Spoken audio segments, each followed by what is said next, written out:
What's going on, dudes and dudettes? So yes, now that my teams are done playing their conference college basketball, I've been able to talk about it right now. So yeah, speaking of Duke, a lot of talk has been saying that it's been devastating for them to have to pull out of this season because of one positive COVID test, even to someone who wasn't a starter. But they just felt because they're going to have to quarantine that they weren't going to be able to make either tournaments, the NIT or the NCAA tournament. But so far as of this morning, they say that they will be able to make a tournament if they are selected.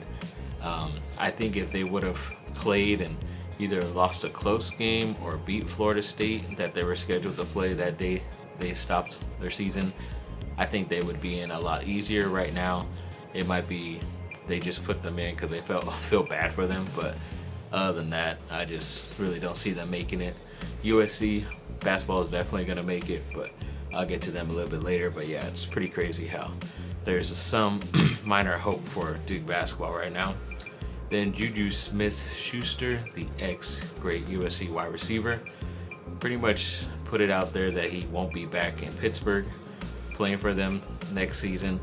I didn't really get too much into the article. I know he has been wanting to do a lot of different things, and especially move back closer to home, but that can mean a lot of things. He could end up Arizona, Las Vegas, with the Chargers, my team, the Rams, even San Francisco. So he has a lot of options, even Seattle, to go out and do what he can, especially close to home here on the West Coast. But yeah, hopefully it's not one of the Chargers rivals. I'd always prefer it to be the Chargers. Of course, if I was running the team, he would have already been on the team, but yeah, we'll get that to another timeline, I guess. And then, yes, the Chargers had officially released the guard they traded for last year from Carolina, Trey Turner. Yeah, it just didn't work out. Like I mentioned, that they were thinking about doing it. Officially, I think because they did that, they save about like $11.5 million that goes towards their cap room, which is good. So it's like closer to 40 now. But sadly, they also did release one of my favorite players in college while he was playing, Malik Jefferson, the linebacker. I believe they kind of just did that. They did that to a lot of guys who are just on one-year deals or non-guaranteed contracts, and they're going to try to re-sign them. They even put a tender on one of their offensive linemen, Tyree St. Louis. He played a couple games for them, even started for them last year, and he was just an add-on. He was undrafted and everything, but they thought he could be pretty good. And I guess you put a tender on someone. If somebody tries to sign him in free agency, then they owe you like a draft pick or money, something like that. So they're kind of hoping someone decides to do that. I think they did that with Isaac Rochelle a couple years back, and nobody gave him a contract except the Chargers. So that's good. Hopefully we'll see what he can do. He might be pretty talented, but yeah, I expect Malik Jefferson to be back because I think him and Brandon Staley's defense will be a lot better for him. And then yes, the Lakers, they played last night as well. Pretty crazy game. Most of the time they were down by 9 or 8 points, if not more. So it's kind of like you're hoping they would let LeBron play just because they want to get his legs under him. So they weren't really wanting to play him as much, but luckily he played most of that fourth quarter while they were going on a run, and they were able to keep that. And I think the final score was like 105 to 100, something around there. And Kyle Kuzma went off, I think he had the most points scored for the Lakers last night, 24. He had a double-double as well with rebounds. Montrezl Harrell did really well with like 17 points. LeBron barely had 18 points and they still won, which is pretty crazy. But already knew a lot of these stars, especially the ones that played All-Star Weekend, were going to be a little bit rusty, which they were these past couple of days. But numbers will get better, and it did suck.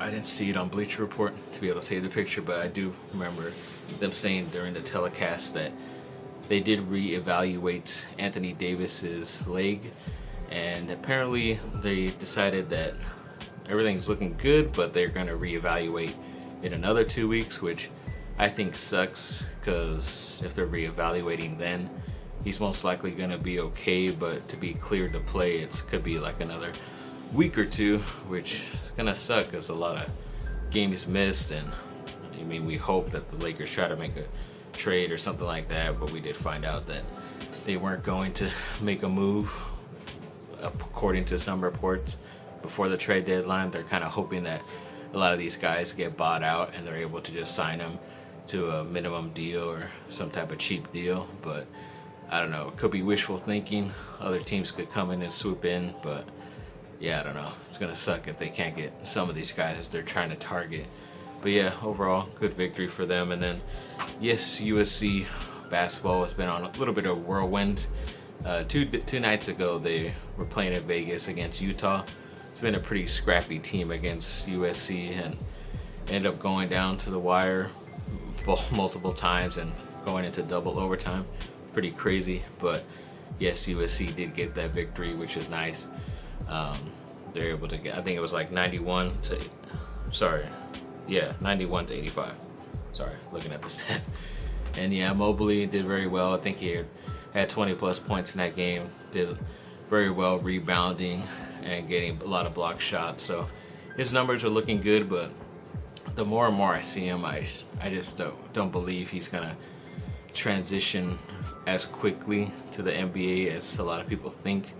I think that's why he needed to go to college for 1 year, to be able to build something up, or especially his body. I don't think he's going to be able to do much, because every time they try to get him the ball down in the post to be able to do a move, the other guy behind him just went right in front of him and then stopped the pass from coming into him. So I don't know, that happened on too many occasions, and it's just going to be even worse for him when it comes to playing in the NBA. We'll see what they could do in the tournament, because they're saying they're riding a lot of momentum. But yes, last night they did play as well against Colorado, who beat them twice this year. So we already knew it was going to be a tough game. And then their point guard McKinley Wright the fourth is a really good player, and he went down early, but he did eventually came back and scored a lot of points for them. And even Mobley ended up getting like his career high 26 points, a lot of rebounds again, and another 5 blocks. It's pretty crazy. But the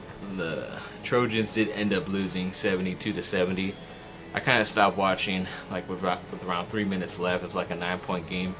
Colorado was winning, so I was like, let me see if some luck would happen. And yeah, I heard it was a controversial ending. I still technically haven't seen it this very second, to be honest with you.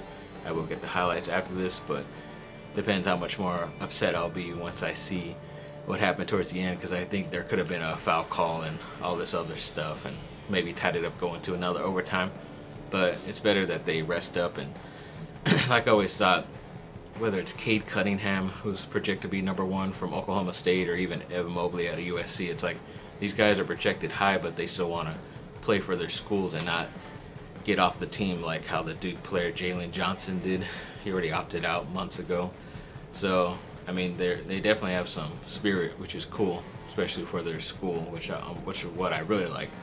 So it's better to see that than some other guys who just leave for themselves. You wish them luck, but yeah, you kind of just wish they played for their school and the team you root for. So I like seeing that. But yeah, we'll see how they do. Hopefully both my teams get in the tournament.